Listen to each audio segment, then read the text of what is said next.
The following is a CUNY TV special presentation.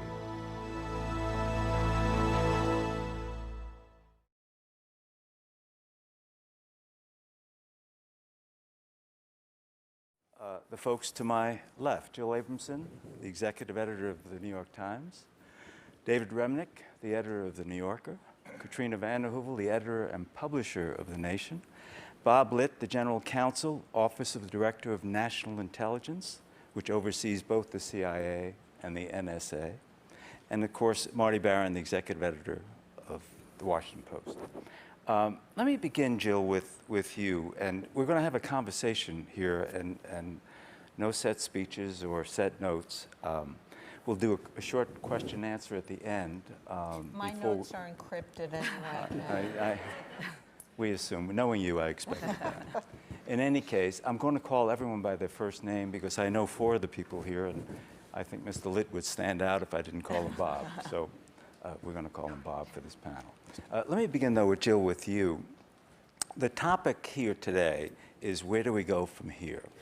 And in September, the Times did a story, your first NSA story of this round from Mr. Snowden. And you wrote a story, or you were reporting a story about how the NSA was frustrating attempts by banks and others to encrypt documents and activities they were doing in order to gather lots of information. So let's imagine that you're going in to see Bob, and you're about to publish a story, but you want to get the NSA's point of view on this, and any challenge it. So make the argument to him about this story. You're going to him and you're telling him, this is what we have, and what's your response? Talk to Bob. Okay, well, I'm assuming that Bob has said to me, please, Jill, don't have the New York Times publish this story because this is part of kind of the crown jewels of our secret intelligence programs. It's a classified program. It will be damaging to the national security if the Times publishes a story. I'm just assuming that. And what I would say is that the public has a very compelling reason to know about the scope of all of these eavesdropping programs. It's the same argument that Bill Keller, who was my predecessor in this job and is my friend, and he and I together made that argument in 2005 to the Bush administration about why the Times felt we needed to publish the story we did then on warrantless eavesdropping by the NSA. It's the same reason that the public, and President Obama actually has given voice to this argument himself, that there has to be a balancing test between the national security and if a war on terror is being waged in the name of the public's right to know the dimensions of those programs. Bob, pushback. You're having a conversation with Jill. So the first point I want to make is that we don't make that statement to Jill until we know what the story is. One of the frustrations that I've had in this job is a reluctance greater on the part of some reporters than others to actually share with us what it is they intend to say. The very first conversations that we had with reporters about Snowden's materials were situations where they sent us several documents and we were told, we're going to publish these documents. Tell us what concerns you have. And we said, what are you going to say about these documents? And they said, we're not going to tell you that. Just tell us what concerns you have about the documents. In fact, in one case, that led to a story that was significantly and damagingly inaccurate. But assuming that we've actually gotten details about the story, I totally agree with Jill's framing of the problem as a balance of the need for secrecy and the public interest in disclosure. To me, the sort of philosophical question that this poses is a variation on the one that Adam Liptak said in moderating the first panel, which is who gets to make that decision and why. For better or worse, the intelligence community and the executive branch is subject to significant accountability We have accountability to the Congress. People may question whether that accountability is good enough, whether it's structured properly, but we still have a degree of accountability, and the president, of course, is ultimately accountable to the public. The media is not accountable to anything other than the number of clicks on the website. And so I think there's a real sort of political philosophy issue about who gets to make that decision. Having said that, I understand that the way our system is set up, we don't have the power to tell the press what to publish and what not to publish. It is within the press. But from my perspective, I am occasionally troubled by the press saying, well, you tell us that, that publishing the names of the countries where you do this particular activity is going to damage national security, but we're not persuaded. And that leads me to the question that Adam asked, which is, who elected you? David, I saw you squirming. Yeah, sure. I was squirming because I don't think that the only people that have either accountability or responsibility in the United States are elected. That there's a First Amendment in this country, and there's a long-established practice of the press putting pressure on power.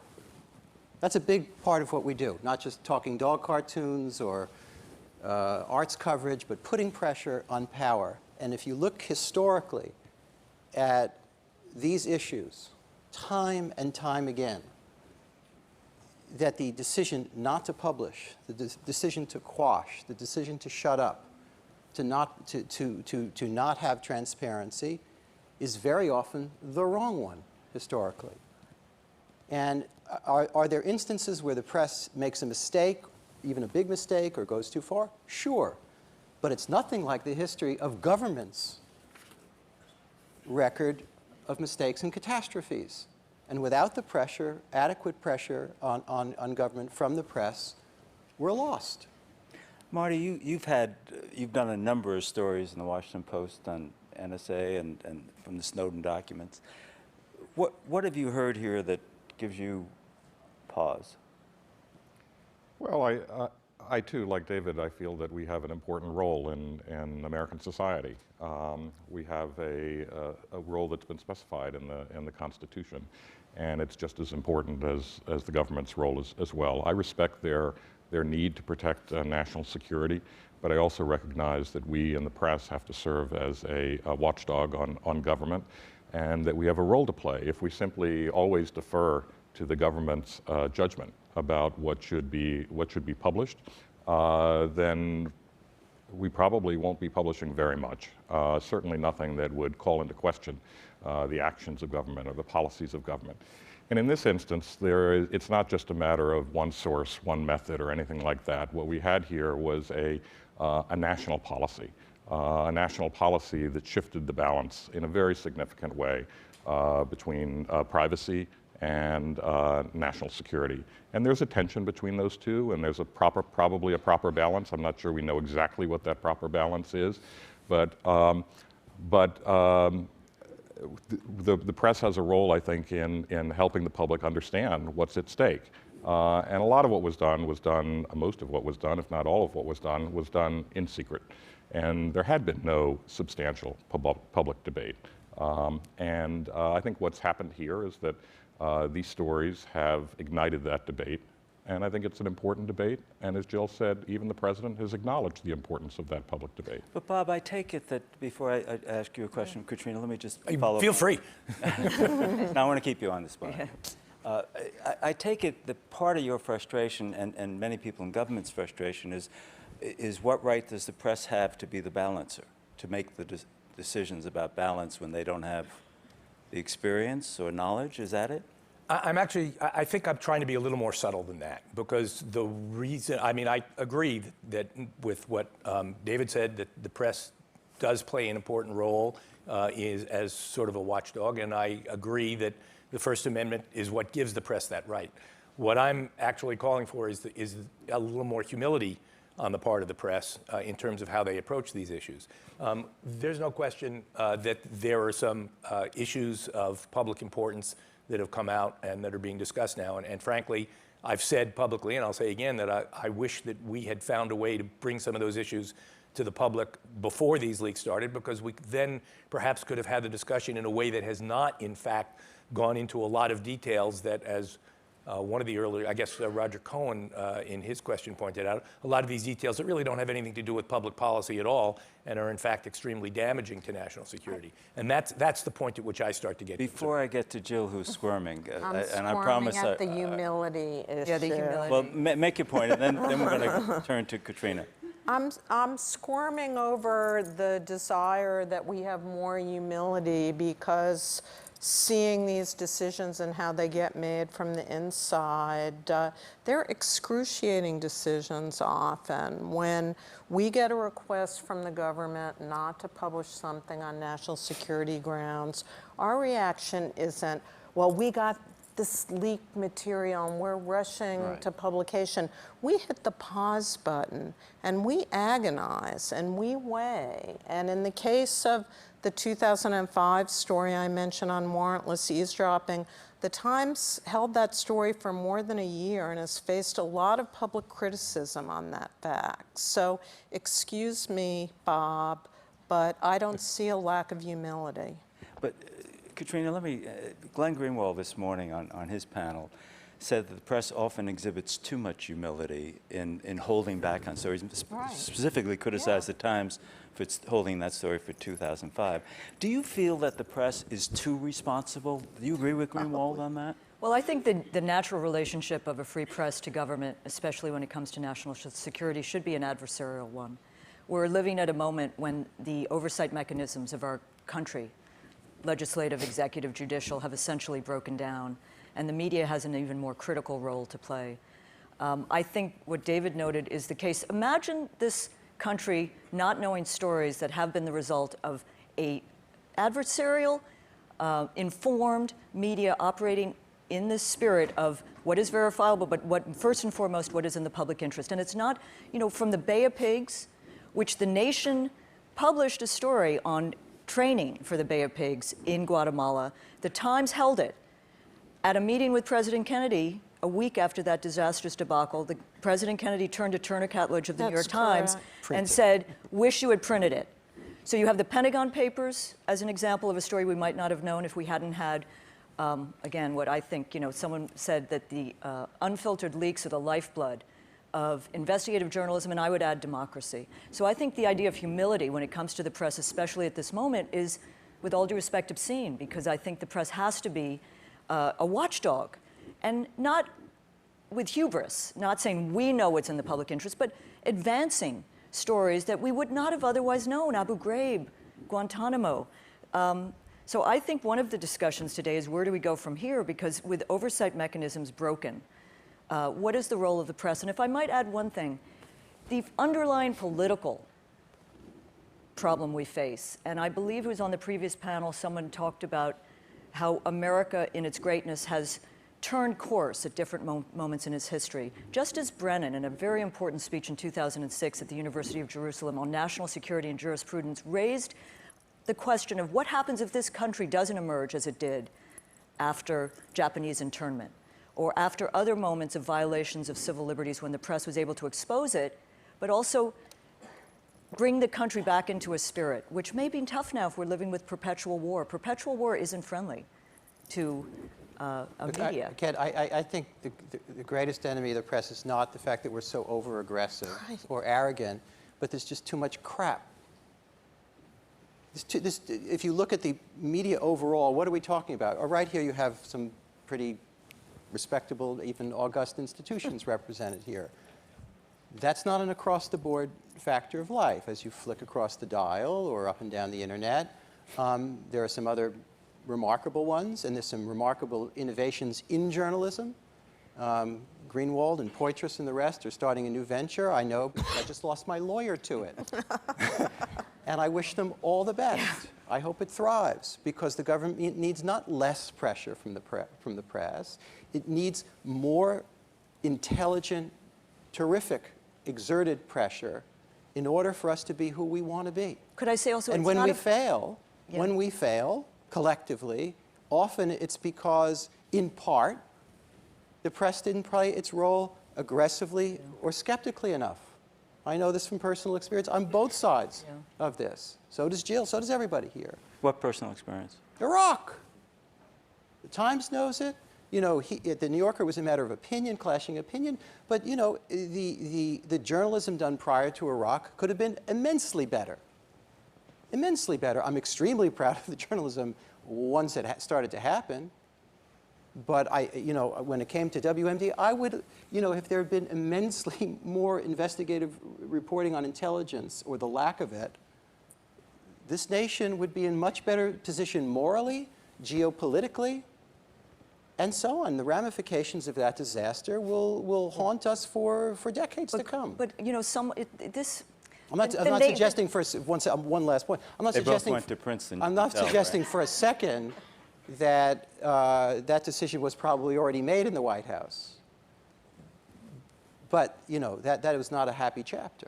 But there was a journalist on the previous panel. McClatchy played an important role. There were some institutions. And I will say that in the DNA of the nation, there has been a traditional skepticism and an adversarial relationship toward government, which moved us to raise tough questions, which led us to oppose the war in Iraq.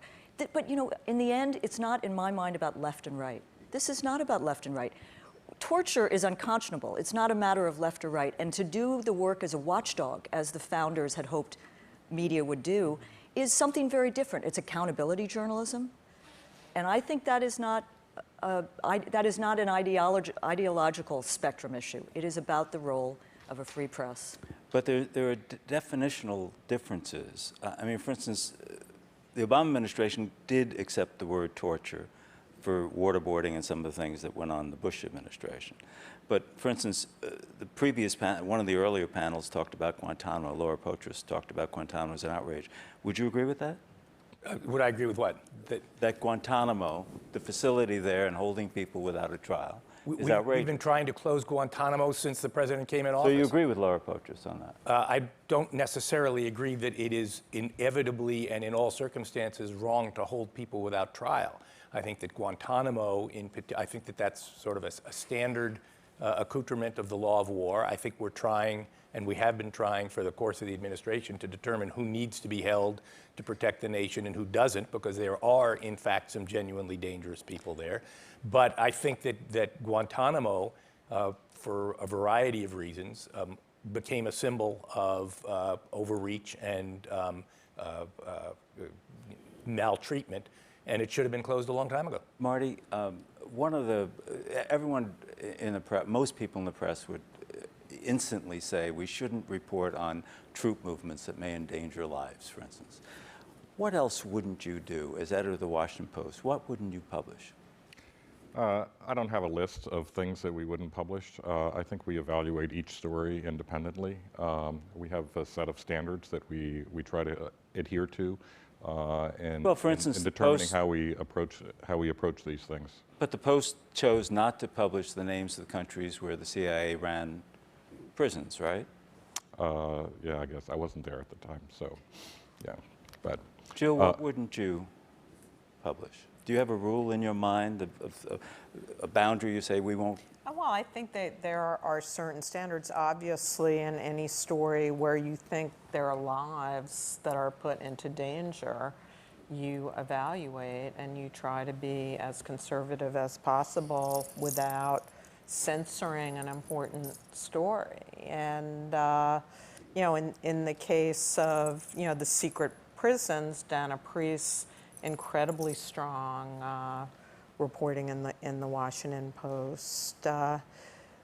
Those are the kinds of decisions about whether to disclose the names of countries where they are excruciating, because in retrospect, you know, we have 20/20 vision always, but those are precisely the kinds of issues that you deal with in the jobs like Marty, you know, and I and David have, where, like, you're not going to hold the story. So the existence of the secret prisons is going to be disclosed.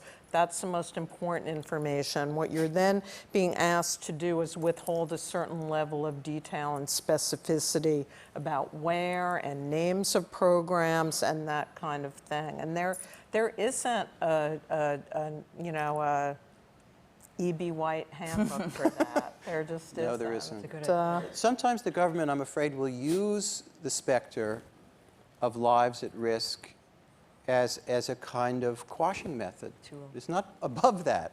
So with the situation in Abu Ghraib, or my guess is this was the situation with the business in Afghanistan of abuse or destruction of Qurans, that the argument against publishing that and broadcasting that was that this would inflame and incite violence throughout the Muslim world in an unpredictable and inevitably violent way.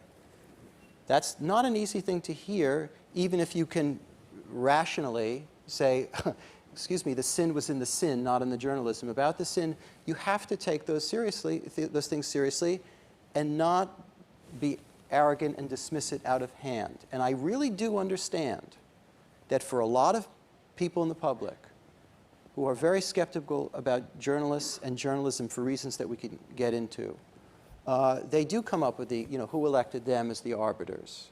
But, not all arbiters in society are elected. They're just not. That, too, is part of the democratic society that we live in. And either those editors take their job seriously, thoughtfully, and with some moral depth and precision, or they don't. Being elected is no guarantee of democratic or rational or moral behavior. Katrina? Sure. I just want to respond briefly to if there was a suggestion in David's comment there that the government sort of makes up this argument about lives at risk. I can't speak for anything other than the last 4 years and 9 months or however long it's been. I can certainly say that in the time that I've been on this job, when people have deployed the argument that publishing a certain bit of information will put lives at risk, that's been based on a genuine assessment that it would, in fact, put lives at risk. That's different from being able to point to the publication and say this person was killed. That's why I take it seriously. Yeah, I understand that, but I just wanted to. I wanted to. But there is an invocation of that publication will lead to terrible damage to the national security By of the the way, United States. But the Clapper, the head of the Department of National Intelligence. My boss, so be careful. But he essentially Don't be perjured careful. himself before Congress. He was careful. He was careful.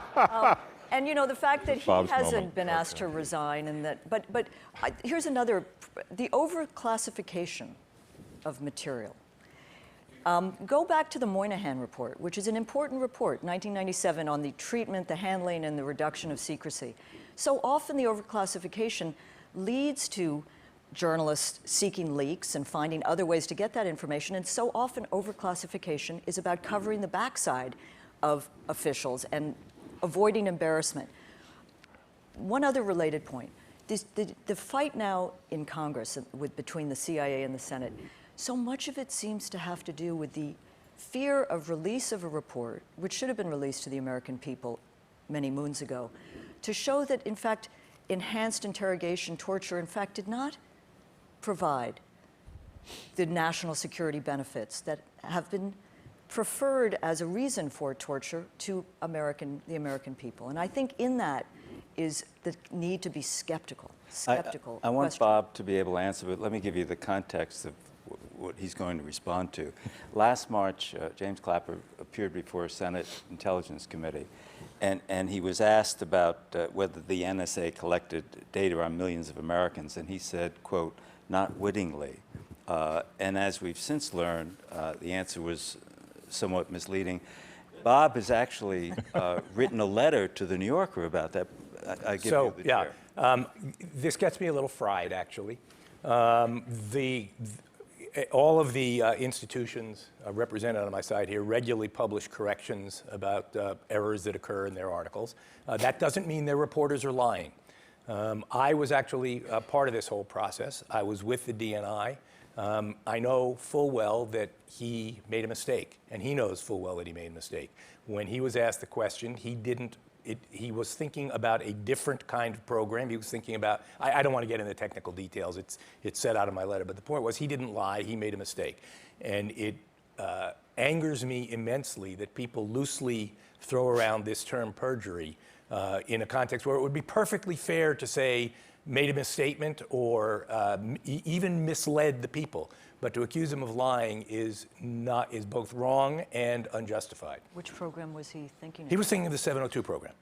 Because if you look at the rest of his answer, he talks about something about inadvertent, which makes clear that what he was thinking of was the sort of incidental collection of U.S. persons under Section 702. Before we... Well, can I make one other? I want to make one other comment, because I agree and I disagree with Katrina about overclassification. I just gave a speech, was it earlier this week, in which I talked at some length about that, because it is a genuine problem. What I also said, and what I also believe the case, is that I don't think that the overclassification problem results in any substantial measure from a desire of people to prevent embarrassment or to avoid political consequences or anything like that. I think it's much more mundane as a result of, number one, the pressures within the community to avoid risk. You never want to be the person who was responsible for compromise of source. And number two, sort of the bureaucratic inertia that goes through the classification process. But I think there's I've never seen something where I could say, boy, that was classified without any good reason, just because somebody didn't want this to come out. But let me keep you on the spot, if I could. Sure. The basic question that ran through the panel previously was the argument that the government often will say national security will be harmed. Tell us how, specifically, national security has been harmed by Mr. Snowden's revelations. So I think it's important to break Snowden's revelations down into two parts. And Glenn Greenwald, to the contrary notwithstanding, I'm still going to call them Snowden's revelations. There is a series of things that have been revealed about the nature of how we've interpreted authorities, the manner in which we have overseen those authorities, sort of generally the kinds of collection activities that take place. As I said earlier, I would have wished that we had found a way to get those discussions into the public. It is true that the oversight mechanisms that were set up by Congress in the open did know fully about these and approve these. And so I guess I'd quarrel with the assertion that the oversight is broken. It's just that people wish the oversight had come to different answers than it did.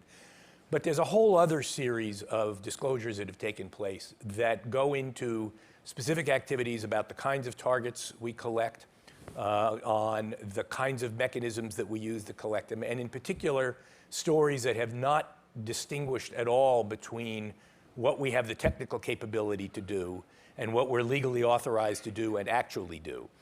And there, you know, I know that Glenn Greenwald ridicules this, but we have seen in our ongoing intelligence that people who we very much want to track are taking note of these. It's very difficult for us to tell what we're not collecting anymore, because by definition, we're not collecting it. But there's no question in my mind that as a result of some of the specifics that are coming out here, we're going to lose collection capabilities. So that's one very, as concrete as I can get without revealing classified information myself. Sorry, it's just not. But by that logic, any reporting on intelligence and intelligence methods scares off potential sources, and therefore we should shut up about the entire subject. Well, that's why it goes back earlier to the balancing process that I said. Your balance is that we do nothing. No. That's not what I'm saying at all. My own personal judgment is that some of the stories that have come out that have focused on policy issues are ones where the press could, in my mind, appropriately make the judgment that the balance of national security and transparency warrants publishing the story. Let me finish. I don't have a problem with that. Just speak up, and as a footnote, because I do think, I'm a big believer in history. I think probably everyone on this panel is. And just to remember that after the Pentagon Papers case, in which President Nixon and his Solicitor General Erwin Griswold stood before the court and made the passionate argument that the publication of the Pentagon Papers harmed national security. Erwin Griswold, 10 years after he argued that case, was asked to name a specific area in which publication of the papers had harmed national security, and he admitted, which I think took a lot. He goes up in my respect. He said there had been no harm to national security. Now, I don't know that in this case. I'm not trying to be predictive or arrogant about it, but that is the history on this issue. So I have two comments. The first is if you had a top secret clearance, I'd be glad to show you the intelligence cuts. But you don't, and I can't. And so there's a certain element of, you can either take what we say on faith or you can ignore it, but that's your call to make. We don't get to make that call. That was my. I would say I never point. make the call to ignore. I would take it under consideration. I think we can have legitimate disagreements about what's in the public interest, and the intelligence community will argue that something is outweighed by the damage that it would cause to national security, and we will say, actually, it is an important matter of public interest, and we should in fact disclose it. But and I think about the. By the way, I remember very well. I had a second point. But just as a young reporter sitting in the Washington Post, really young, I remember very distinctly watching the director of the CIA, Casey, come to the newsroom of the Washington Post and confer with Woodward and Bradley about a story that wouldn't have happened without something very high drama. It turned out to be having to do with signal intelligence aboard submarines called Ivy Bells, I believe. And that story was held, and I am sure that's not the only time in the history of the Washington Post, the New Yorker, the New York Times, the Nation, that happens. I think the notion that somehow the press just throws it all in and doesn't care about the national security but I have to say the Nation. Hearing me is saying that. I'm just saying that I don't think, from my perspective, I think the press does not always have all the information that we have, and has a different set of institutional biases, and that it does publish things that, in my judgment, risk harm to national security. And it's important to say that the fact that we can't in ex post say, well, this happened as a result of this disclosure, is not the right way to ask the question. We ban drunk driving in this country. We ban drunk driving because drunk driving increases the risks of accidents. That doesn't mean that any particular drunk driver... Is journalism drunk driving? No, that's not what I'm saying at all. That doesn't mean that any particular drunk driver causes an accident. And in the same way, we classify information because the release of that information risks harm to the national security. Could I just, first of all, the Nation will go for comment. We always do. Our former national security correspondent, Jeremy Scahill, who wrote Blackwater. And as a result of Blackwater, by the way, people within the national security establishment, sources came to him because they were troubled by the privatization of warfare and by the lack of accountability.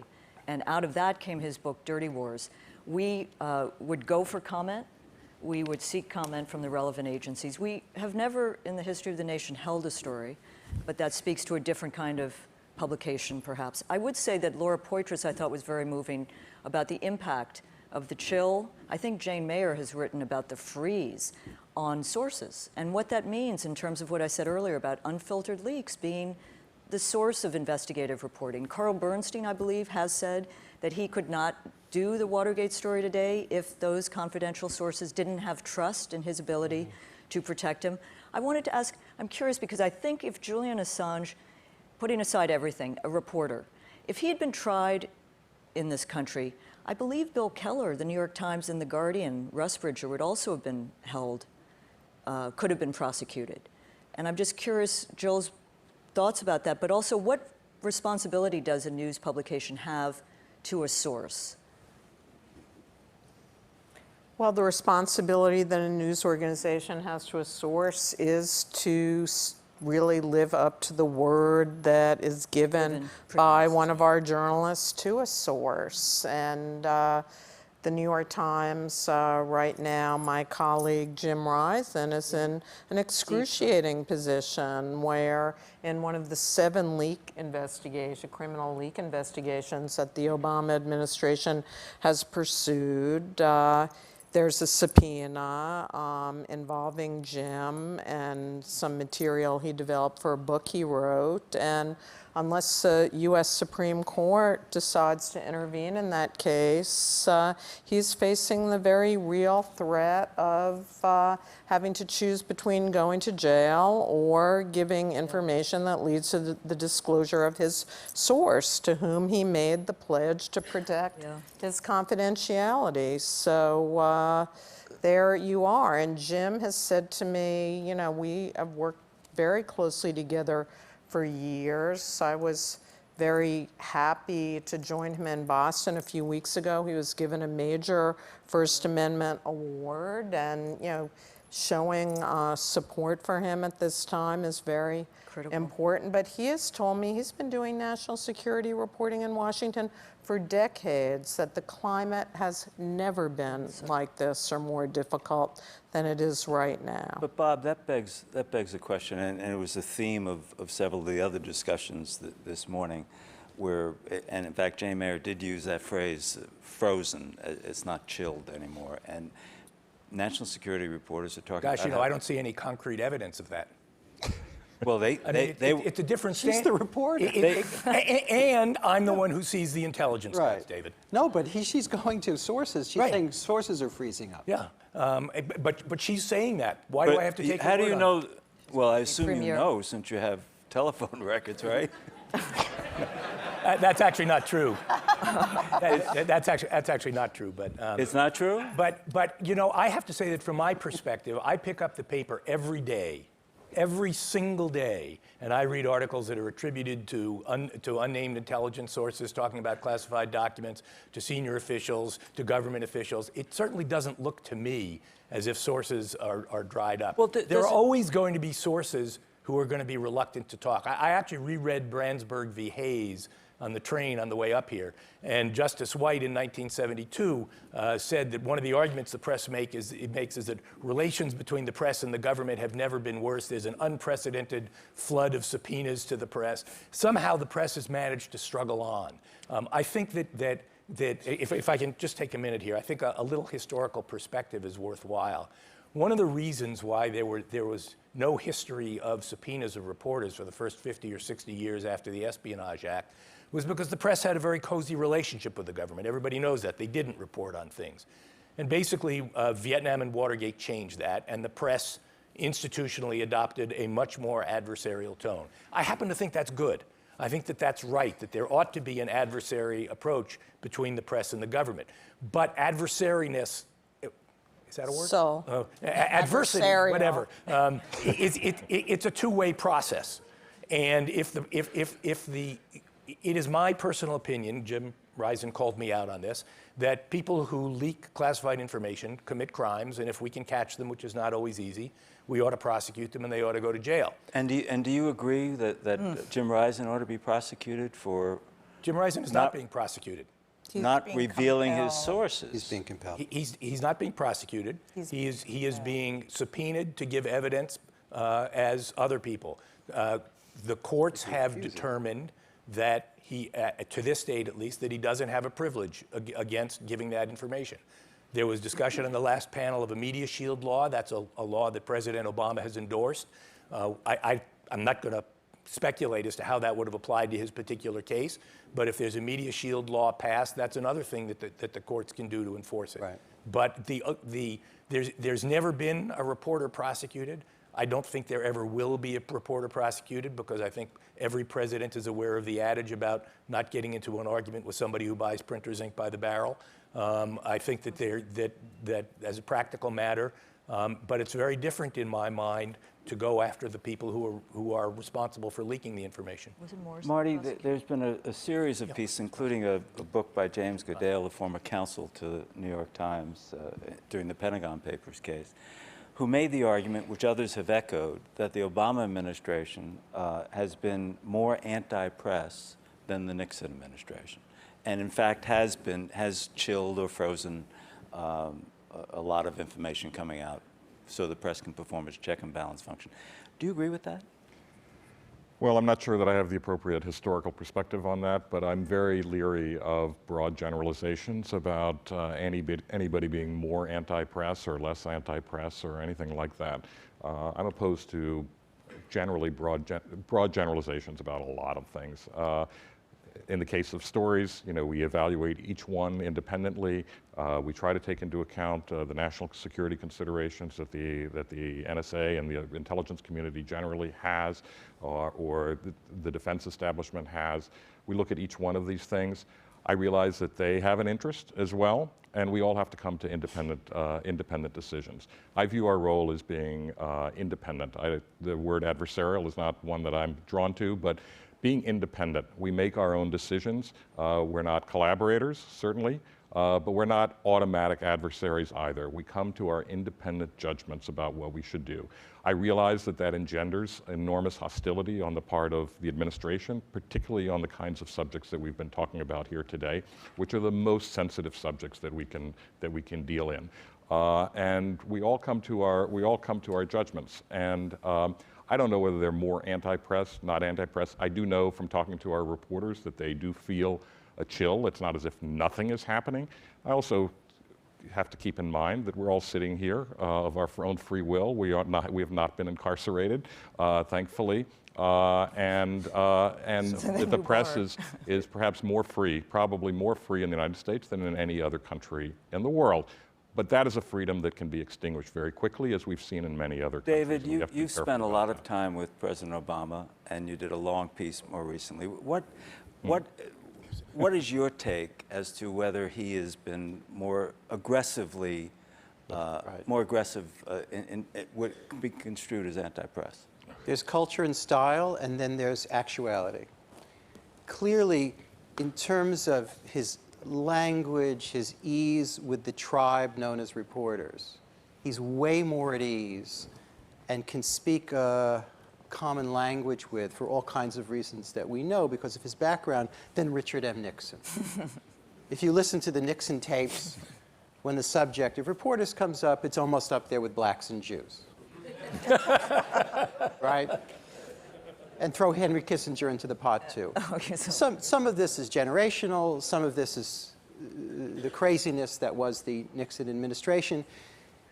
And if you're to walk the halls of the Obama White House, at least when you're there, you know, you have a Heisenberg principle in effect, there's a kind of ease. This one went to the same university as that one, and this one knows that one, and this one's this age, and so on. The proof's in the pudding, though.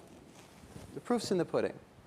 And I found of the many things that I talked about with President Obama, and he's revealing no secrets, he says many of the same things in potted form in speeches, he has the cultural need and the political need to express that he knows what your side of the story is. On the one hand, and he gives a great First Amendment-ridden University of Chicago, not the conservative side of the University of Chicago, understanding of an editor's and a reporter's cultural understanding of freedom of the press. On the other hand, and then he does that kind of professorial turn, so you leave there and you've got mist in your hands. So, you know, Len Downey's report, which I think you were referring to as well as James Goodell's book, Right. is pretty tough and pretty convincing. So it's one thing to be buddy-buddy and all the rest. It's another, what are the results? Before we turn to the audience, And they're grim. And this is not something I admire about that administration, this administration. so before we turn to the audience for 10 minutes of questions, let me go back to the title of the panel. Where do we go from here? We have an lunch. adversarial relationship. Everyone agrees on that, right? Where else do we go from here? I think we need to find a new way to engage the national security challenges in this world. We should never have started a global war on terror. You don't wage war against terror. It's a tactic. It's a horrific ideology.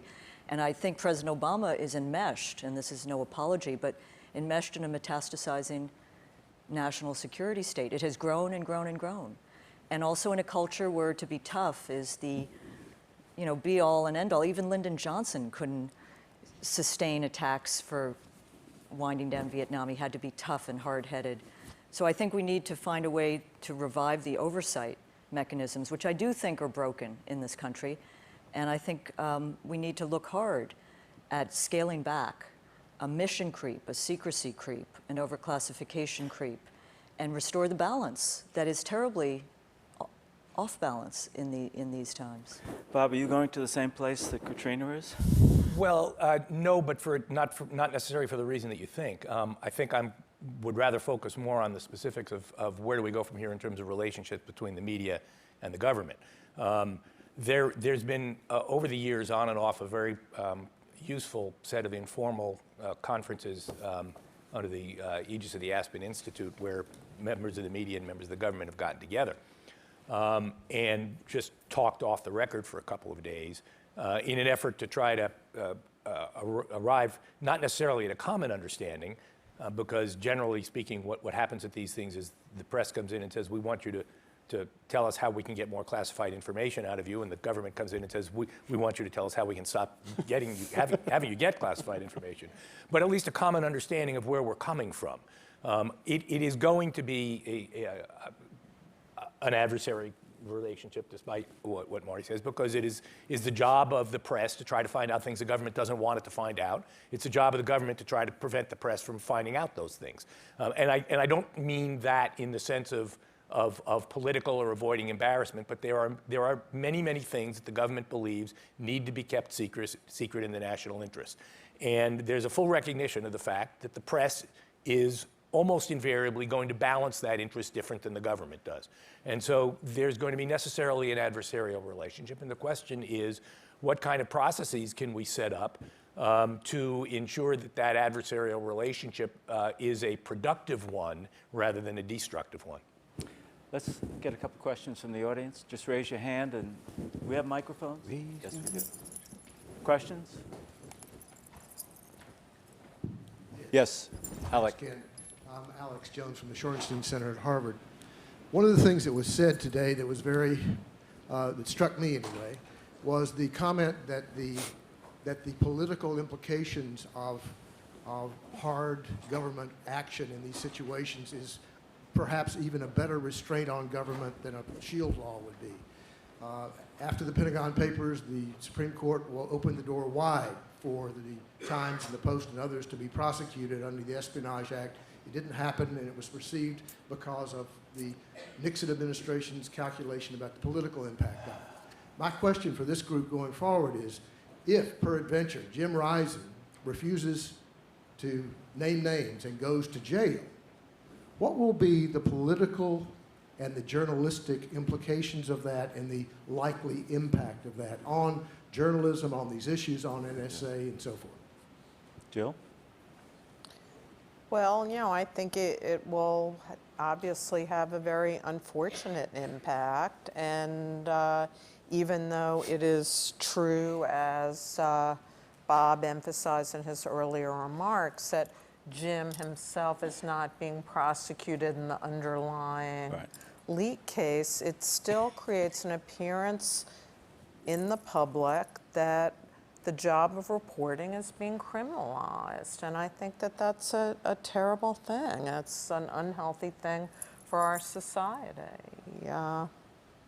Katrina, you want to say? I wanted to pick up on something Glenn Greenwald said, which I think was important about the global impact of the Snowden revelations and the change in people's thinking around the world, the consciousness, and how that may have more impact than actual legislative change or shield laws.